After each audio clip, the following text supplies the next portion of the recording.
Pakistan's Election Commission has announced the final tally of 12 general elections that were held on Thursday. As per the data, final tally shows independents mostly backed by ex-Prime Minister Imran Khan 101 and Nawaz Sharif's Pakistan Muslim League bagged 75 seats. Imran Khan's Pakistan Tehreek-e-Insaf and Nawaz Sharif's Pakistan Muslim League both are claiming to form government.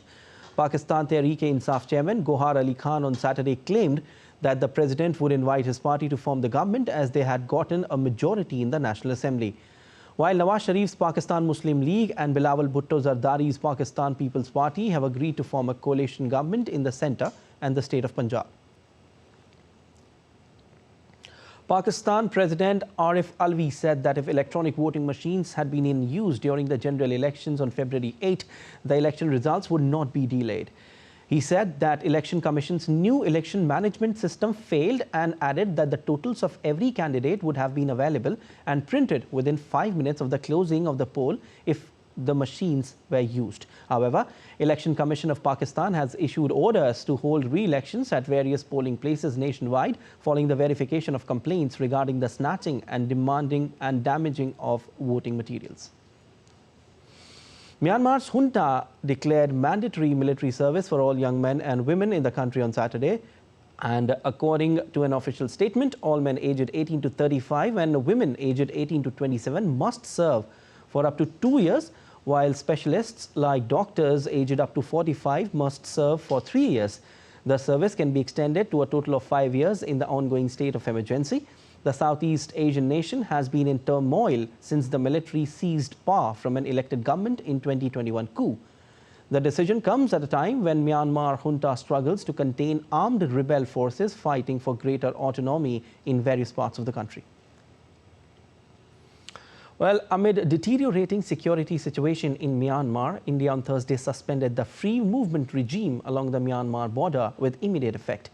The free movement regime had allowed citizens from either nation to cross the border and travel up to 16 kilometers into the other's territory without documents like passports or visa.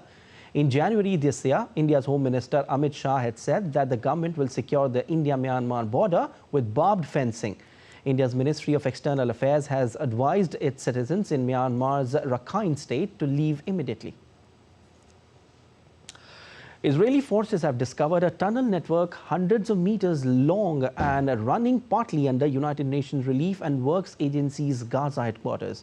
Calling it new evidence of Hamas' exploitation of the main relief agency for Palestinians, the military said that they found Hamas complex with rows of computer servers that served as an important communication center and intelligence hub for the Islamist terrorist group.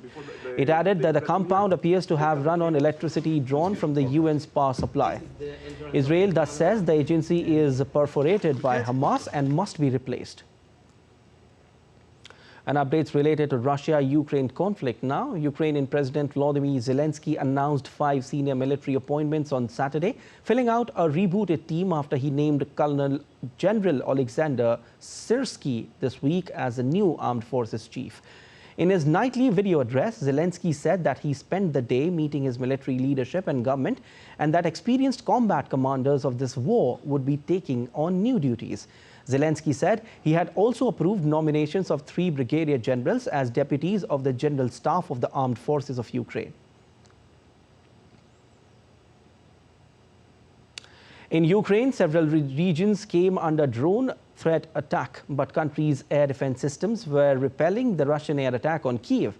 Ukraine's air defense systems destroyed 40 out of 45 Russia-launched drones overnight. Russia also bombarded Kharkiv city of Ukraine, killing 7 people. The attack damaged infrastructure and residential houses. A Ukrainian couple and their 3 small children were killed when a Russian drone attack on the northeastern city of Kharkiv hit an oil depot. An elderly couple living in the same street were also killed in the attack that injured 57 people and razed 15 homes. The Ukrainian Air Force said that defense and mobile groups of drone hunters shot down 23 out of 31 Russian-launched drones. Firefighters and rescuers worked through the night to extinguish fires and clear the debris. And former President Donald Trump accused President Joe Biden of lacking the mental capacity to be president, following a report that suggested Biden was suffering from memory lapses. The mental ability and age of the United States presidential candidates took center stage on the campaign trail on Saturday. The matter was once again brought to the forefront after Special Counsel Robert Hur, a former U.S. attorney during Trump's administration, described Biden as a well-meaning elderly man with poor memory who was not able to recall to investigators when his son, Beau Biden, died. Trump, at a rally in Conway, South Carolina, said Hur's report showed Biden is not fit to serve as our commander-in-chief. Meanwhile, Biden denied Hur's allegations about his memory, saying in a White House appearance, "My memory is fine." He was a vice president, not covered, and he was a senator. But this is yet more proof that we have a weaponized two-tier system of justice in this country. Crooked Joe got off scot-free. Now, I don't know if you call it scot-free. They said he was a mental basket case. Okay, so I wouldn't say it's totally scot-free. In fact, I think maybe if I had my choice, I'd take the other. I'd go through a little process, but that's better than what happened.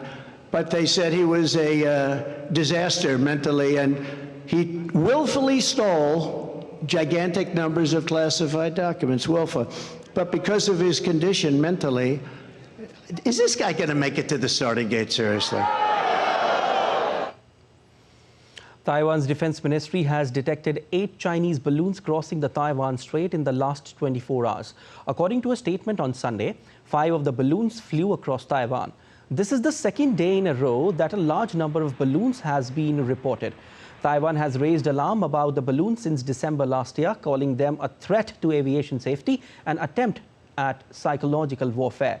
The potential for China to use balloons for spying became a global issue last February when the United States shot down what it said was a Chinese surveillance balloon. China said that the balloon was a civilian craft that had accidentally drifted astray. Final election rallies for Indonesia's presidential candidates were held on Saturday before the vote on February 14. Tens of thousands of supporters of presidential contenders packed final rallies in the capital Jakarta and central Java cities of Solo and Semarang. Candidates will enter a cooling-off period from today to election day on February 14, where 3 contestants are running to succeed. The contenders to lead the world's third-largest democracy are former governors Ganjar Pranowo and Anies Baswedan and ex-Special Forces Commander Prabowo Subianto. Defense Minister Prabowo is contesting his 3rd successive election and holds his rally at another stadium in Jakarta. Russia's registration of candidates for the March presidential election has closed now, with a list including President Vladimir Putin and 3 politicians who all support Moscow's war in Ukraine. The list did not include the Russian anti-war candidate Boris Nadzhedzin after Central Election Commission barred him on Thursday from running. It said Commission had found flaws in the collection of signatures required for the support of his candidacy.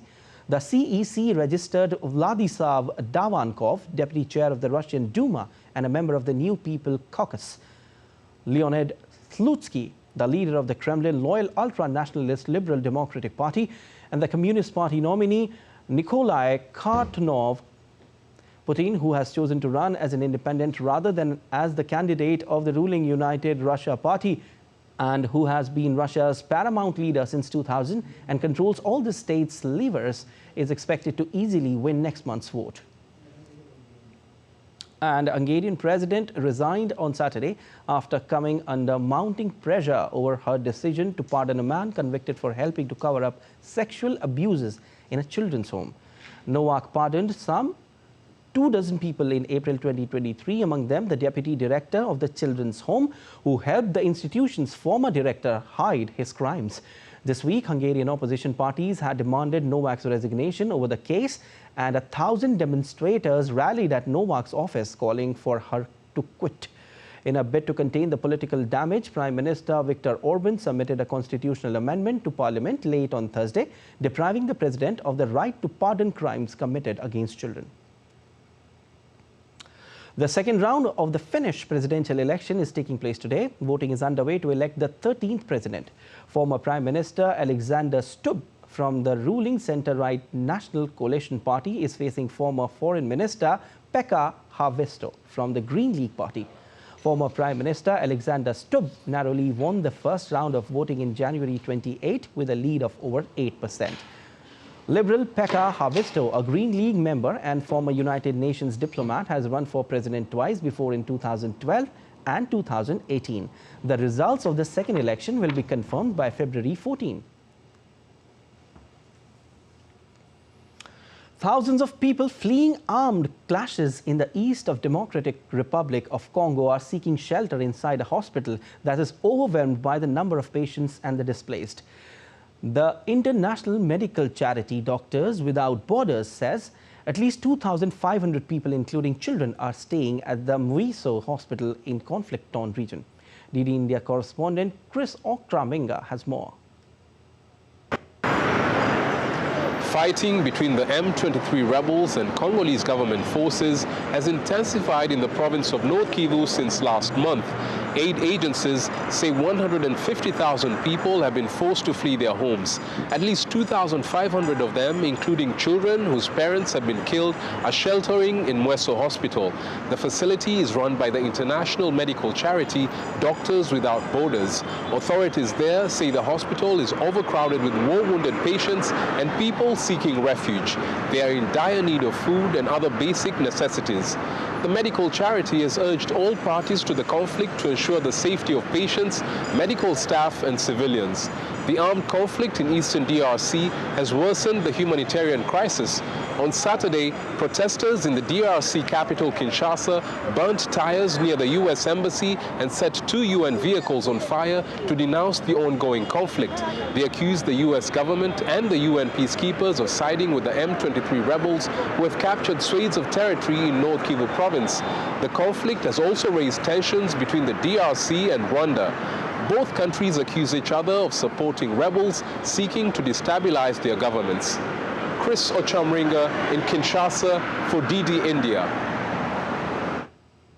Internet connectivity was shut down in Sudan amid ongoing clashes between the Sudanese army and the paramilitary rapid support forces, RSF, that have left thousands killed and millions displaced in 10 months of conflict.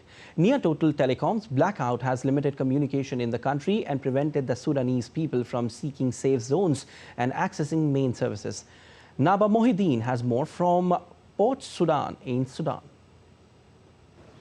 It's been almost a week now since telecommunications became sporadic and then went in a total blackout in Sudan. It started with partial blackout only in conflict zones like Khartoum State, Al Jazeera State in Central Sudan and Darfur states. But now it covers 100% of Sudan territory and the blackout is total, no phone signals, no internet. And no telecommunications at all. The reason behind this blackout remains conflicted, but some security analysts believe that RSF troops are behind this recent blackout as they sabotage main services and cables in Khartoum after threatened employees and telecommunications companies, the 3 telecommunications companies, to stop the service from Port Sudan and from River Nile State. It's also predicted that RSF is trying to prepare for an attack, and also they ask for a restoration of internet in Niala city and in some parts of Darfur where blackout was for almost 5 months there. The situation is chaotic and messy and people are suffering because of the blackout. There is stuck travelers, there is stuck patients who cannot gain or obtain any health services. Bank systems are totally not operating right now, and all of the governmental institutions are not operating. So millions of people are suffering because of the recent blackout, and there is no news that the telecommunications will be restored anytime soon. Naba Mohideen reporting for DD India from Port Sudan in Sudan. All right, let's take a look at other stories making news around the world. 6 people, including a chief executive of one of Nigeria's largest lenders, were killed in a helicopter crash in Southern California. The National Transportation and Safety Board said cause of crash was torrential weather and absence of flight data recorders. Rio de Janeiro witnesses a wave of sheer talent on the second night of Brazil's largest carnival. The parade competition is one of the top attractions of the annual carnival celebrations that sweep the city every year. Wearing shiny costumes, dancers and drummers twirled to the beats of the samba rhythm as spectacular floats delighted thousands of onlookers. And still to come on this edition of DD India Live. India's Prime Minister Narendra Modi dedicates to the nation and lays the foundation stone of multiple development projects worth about 7,300 crores in Jhabua, Madhya Pradesh. India's UPI will be launched in Sri Lanka on 12th of February. Bangladesh jazz band and thrill people of Dhaka. We will get you the colorful visuals.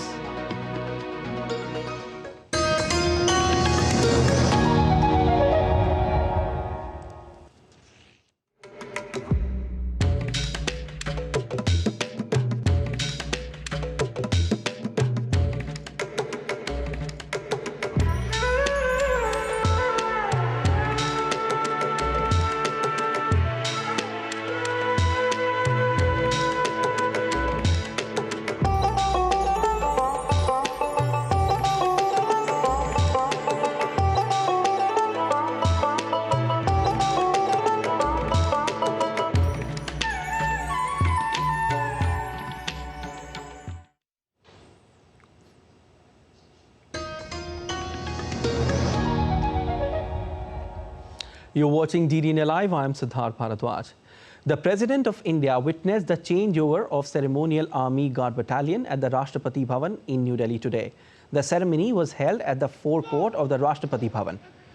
The 1st Battalion of the 5th Gorkha Rifles of the Indian Army took over the guard from the 6th Battalion of the Sikh Regiment. The change of guard was formalized with the formal golden key exchange between the commanding officers of the respective regiments. The President is the Supreme Commander of the Indian Armed Forces. Of the Technical Staff Course at the Military Institute of India's Prime Minister Narendra Modi visited Indian state of Madhya Pradesh, where he laid the foundation stone of multiple development projects in Jhabua, worth rupees 7,300 crores. The projects will strengthen the water supply and provisioning of drinking water in Madhya Pradesh. Prime Minister also laid the foundation stone of CM Rise School in Jhabua and dedicated to nation multiple rail projects during the program. This is Prime Minister Modi's first visit to the state this year ahead of the general elections. Among the states, Madhya Pradesh has the highest 6 Lok Sabha seats reserved for tribals. Prime Minister Modi also held a roadshow and greeted people gathered at the venue of public rally.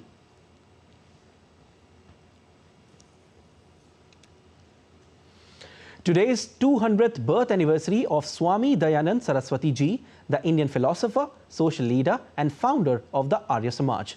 In a virtual message, Prime Minister Narendra Modi remembered the late leader, saying the path shown by Saraswati Ji is infusing hope among crores of people in Amrit Kal.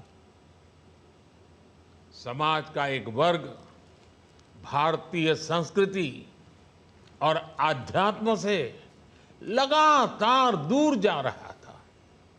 ऐसे समय में स्वामी दयानंद जी ने वेदों की ओर लौटो इसका आह्वान किया। उन्होंने वेदों पर भाष्य लिखे, तार्किक व्याख्या की। उन्होंने रूढ़ियों पर खुलकर प्रहार किया और ये बताया कि भारतीय दर्शन का वास्तविक स्वरूप क्या है। इसका परिणाम ये हुआ कि समाज में आत्मविश्वास लौटने लगा। लोग वैदिक धर्म को जानने लगे और उसकी जड़ों से जुड़ने लगे। Prime Minister also remembered Swami Dayanand's efforts for the women's participation. Maharshi Dayanand ने अपने दौर में महिलाओं के अधिकारों और उनकी भागीदारी की बात की थी। नई नीतियों के जरिए, ईमानदार कोशिशों के जरिए देश आज अपनी बेटियों को आगे बढ़ा रहा है। कुछ महीने पहले ही देश ने नारी शक्ति वंदन अधिनियम पास करके लोकसभा और विधानसभा में महिला आरक्षण सुनिश्चित किया है। देश के इन प्रयासों से जन जन को जोड़ना, ये आज महर्षि को सच्ची श्रद्धांजलि होगी। Russian ambassador to India, Denis Alipov, has called for urgent reforms in the United Nations and its agencies while making a strong case for the inclusion of India as a permanent member of the UN Security Council. In an interview with a news agency, the Russian envoy said that India, as a permanent member of the Security Council, could make a significant contribution to promoting balance as well as an agenda focused on the interests of the world majority, primarily the countries of the Global South. The Russian envoy added that G20 presidency of India was also a clear confirmation of high professionalism in multilateral diplomacy and the ability to find consensus amid growing geopolitical tensions. On growing trade ties and economic and bilateral relations with India, the Russian envoy said that trade and economic cooperation between two countries has reached an unprecedented level. Secretary General of ASEAN, Kyaw Kim On, will be visiting India from February 11 to 15, and this will be the first official visit by Kyaw to India since assuming charge in January 2023. During the visit, Secretary General of ASEAN is scheduled to have meetings with the External Affairs Minister and other dignitaries in Delhi. He will also deliver a lecture at Sapru House Lecture in New Delhi and an address at Nalanda University in Rajgir. The Nalanda University leads the ASEAN India network of universities. Kyaw will visit Mahabodhi Temple Complex, a UNESCO World Heritage Site in Gaya. Engagement with ASEAN is an important pillar of India's Act East policy, which has entered into its 10th year in 2024, as well as its vision for the wider Indo-Pacific. India supports the priorities set by Lao PDR in its ASEAN chairmanship for the year 2024 under the theme ASEAN, Enhancing Connectivity and Resilience. Well, let's take a look at other stories making news today. The Sand Viper Brigade of the Indian Army held their annual field firing exercise on Sunday. The exercise aims at enhancing the skills of tank crews, including Agniveers. The exercise will further strengthen combat capabilities and enhance operational preparedness. In the Indian state of Uttar Pradesh, the members of the State Assembly and Legislative Council are going on a visit to Ayodhya Ram Janmabhoomi. The members are going to take blessings of Lord Ram. Earlier, the state's Chief Minister Yogi Adityanath invited the members to visit the Ram Janmabhoomi temple in Ayodhya. And India's UPI will be launched in Sri Lanka on 12th of February. The interface will be linked to Lanka QR. As per media reports, Sri Lanka's foreign minister said that the leaders of both countries will connect online for the launch event. UPI, or Unified Payments Interface, is an instant real-time payment system developed by National Payments Corporation of India.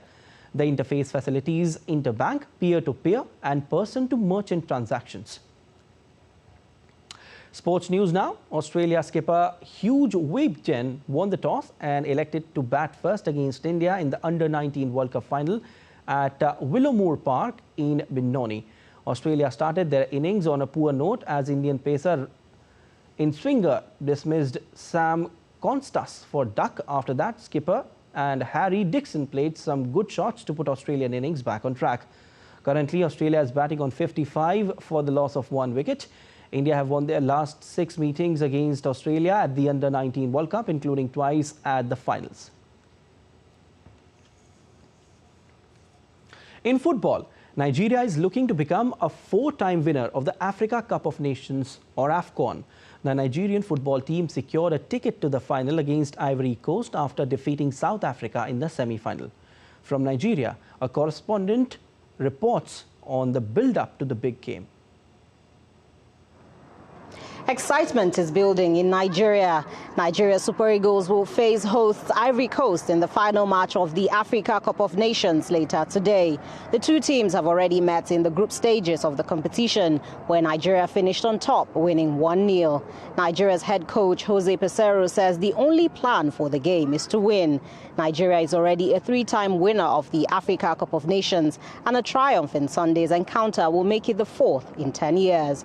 A win for Ivory Coast will will make them a three-time champion of the AFCON. Nigeria's President Bola Tinubu was expected to be at the final game to cheer the Super Eagles to victory, but the last-minute change in plan means he will now be represented by the Vice President, Kashim Shettima. Football is by far the most popular sport in Nigeria, and a majority of its over 200 million people are expected to be watching the final. The president of the Confederation of Africa Football, in a statement ahead of the AFCON final, said about 2 billion people are watching globally. Special screens are being set up at restaurants and football viewing centers for fans to watch either Nigeria or Ivory Coast take home the AFCON trophy. Ajak Mangut in Abuja, reporting for DD India. Soothing melodies infused with Latin jazz, Indian classical, contemporary and bebop jazz styles enthralled audiences during a performance by Bangladesh jazz band Imran Ahmad Trio at the Indian Culture Center in the capital of Bangladesh, Dhaka.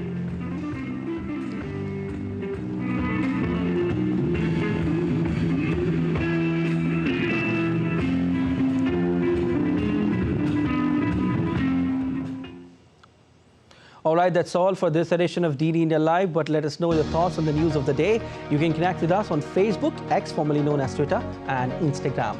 We'll be back with more news as it breaks here on DD India. I'm Prasar Bharati from all of us here in Delhi. Thanks for watching DD India Live.